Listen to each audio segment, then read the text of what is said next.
É um profissional que é responsável por coletar dados internos e externos da empresa, trabalhar com modelos estatísticos em cima desses dados, realizar análises e também gerar modelos preditivos, sempre usando muita computação e estatística ali, aliadas nesse processo como um todo.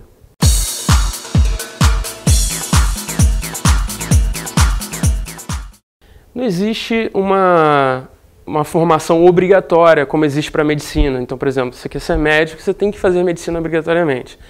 A formação acadêmica do cientista de dados, ela normalmente está vinculada a alguma graduação na área de computação, como, por exemplo, um sistema de informação, ciência da computação, engenharia de computação, mas nada impede da pessoa ser formada, por exemplo, em estatística ou em matemática e se dedicar a aprender as lacunas que lhe faltam, então, por exemplo, algumas linguagens de programação, e ser um bom cientista de dados.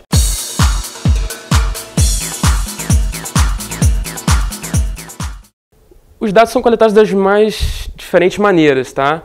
Normalmente, quando a gente fala de ciência de dados, ainda no Brasil, a gente está falando muito de dados internos, né, das empresas. São grandes corporações que têm massas de dados gigantescas, absurdamente grandes, e elas conseguem ter uma massa interna própria suficiente para fazer um processamento e trabalhar com a ciência de dados ali em cima, gerar análise, modelos preditivos em cima dos próprios dados internos. Mas, se necessário, esses dados também podem ser complementados com dados externos da empresa.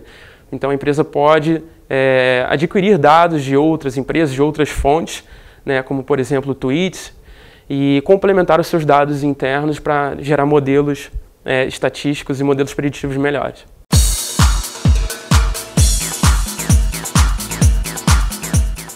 O perfil do cientista de dados é uma pessoa que gosta da área de computação, gosta de programar, tá? É uma pessoa que também gosta de trabalhar com estatística aplicada, ela vai ter que lidar com a parte de estatística aplicada, e é um perfil também de uma pessoa que entende e tem uma boa noção das regras de negócio da empresa na qual ela trabalha.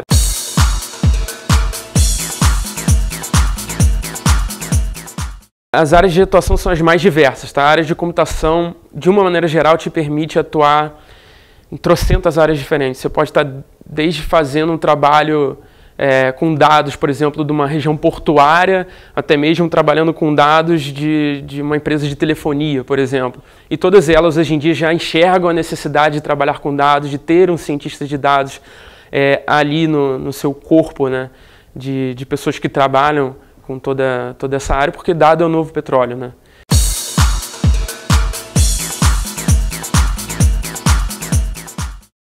Então a regulamentação ela é importante, deve existir uma regulamentação sim, mas ela tem que ser medida e tem que ser equilibrada a ponto de não prejudicar os bons frutos que vêm da ciência de dados. Claro que a privacidade tem que ser respeitada, o usuário tem que ter o direito de escolher ter o dado dele coletado ou não, né? Eu acho que a regulamentação vem muito para ajudar nisso. E eu acho que também, falando de privacidade ainda, tem o ponto de vista do usuário. O usuário também tem que perceber para onde os dados estão indo, né? Toda vez que ele entra num site novo, ele se cadastra no Facebook, no Instagram, abre uma conta num provedor de e-mail, e ele está usando aquilo de forma gratuita, ele tem que lembrar que ele está pagando aquilo de alguma forma.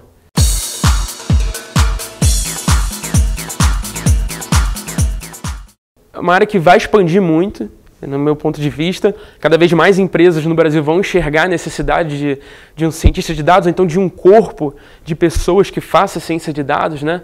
Nem que envolvam especialistas de diversas áreas, como, por exemplo, um estatístico, uma pessoa mais ligada com programação e criando modelos preditivos, né, de inteligência artificial, um engenheiro de dados. Então, essas pessoas associadas fazem um corpo de ciência de dados dentro de uma empresa, por exemplo.